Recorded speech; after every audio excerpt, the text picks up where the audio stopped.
We're back talking about interviews. This time I'm going to break these down a little bit further.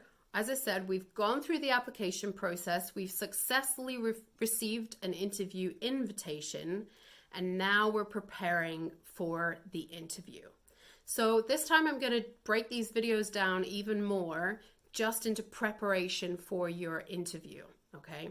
So this first one that we're looking at is finding out about your interview. Of course, yay, you got an interview, but that's not the end of the road. There's a lot more stuff to do. Don't feel like you've just got it in the bag.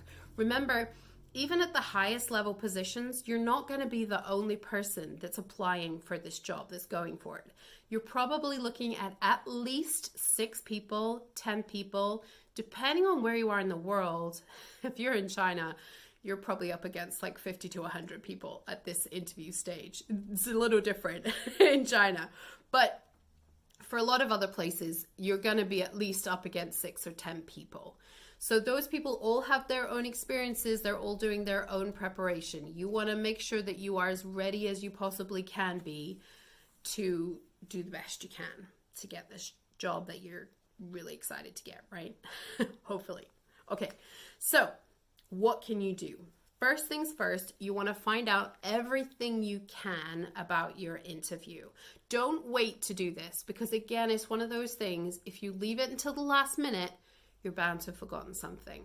So as soon as you get your interview invitation, start asking questions. Look at your invitation. What does it say on there? Does it tell you where you're going, when you need to be there, who you're going to be interviewing with, and what you can expect at interview? If there's anything that's missing, you need to go back to them and ask for more information. Okay, it's really important. From that information, you need to do your own research. You need to figure out, where in the world is this place? Can I get to it on time?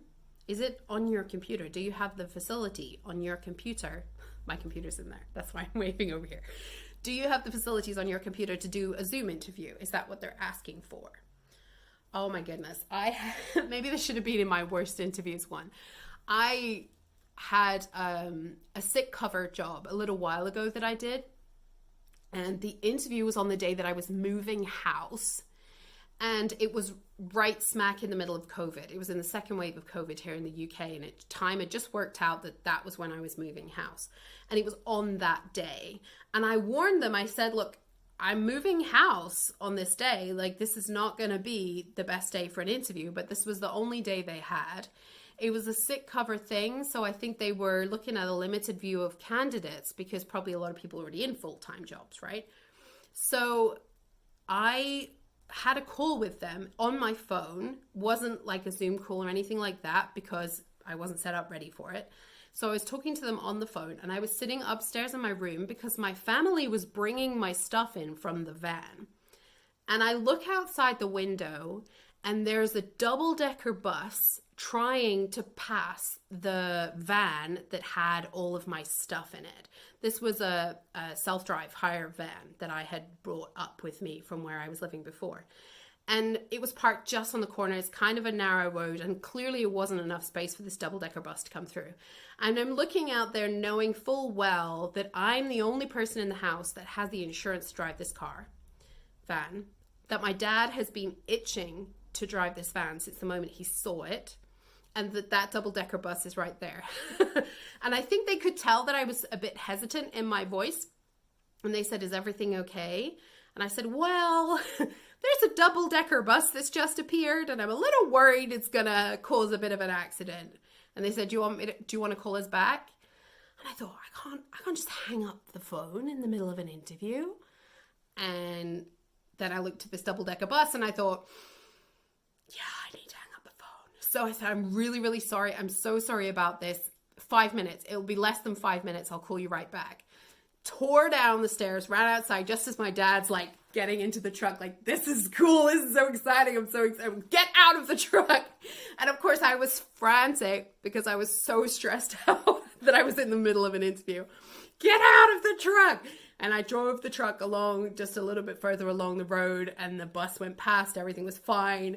And I said to my dad, you do not Go have a cup of coffee. You do not touch that van until I am done with my interview. Ran back into the house, back up the stairs again, called them up. I'm so sorry about that. That is not my worst interview experience because I got that job. Despite putting the phone down in the middle of the interview and running out to move a car, I still got that job. So yay, happy story. So it is worth doing your preparation because if disaster strikes, you are able to handle the disaster. They can see you handling the disaster, which then gives you more of a chance of getting the job because they want someone who's going to be good in a crisis. Probably. Most companies do. Anyway, that was a little sidetrack. So find out who's going to be interviewing you and you want to know how to address that person. So is it a Mr., a Mrs., a doctor, whatever, you need to know.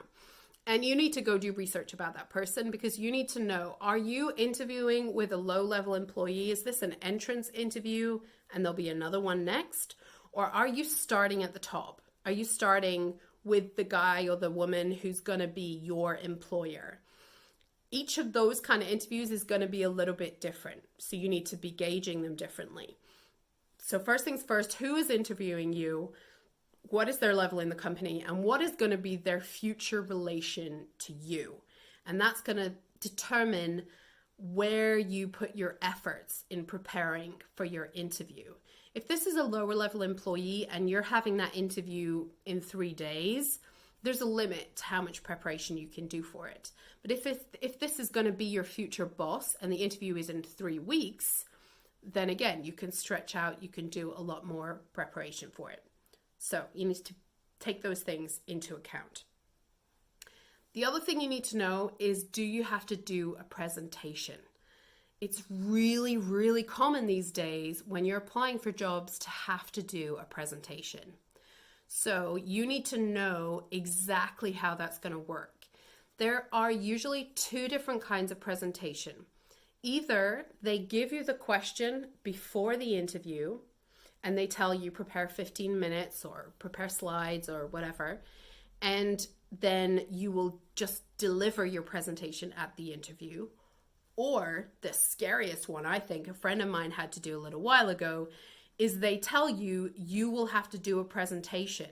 And on the day, they give you the question and they give you 10 minutes to organize your presentation. So you're not using any slides, you're not using any pictures, you just have to know your stuff and be able to deliver the presentation on the day. That's way scarier. Okay, so if you're doing a presentation, you need to figure out what kind of presentation, what kind of preparation you're gonna have, because that again needs to be built into your preparation time. Okay, let's leave it there. Next time we're talking about making a plan. Okay, see you then. Bye.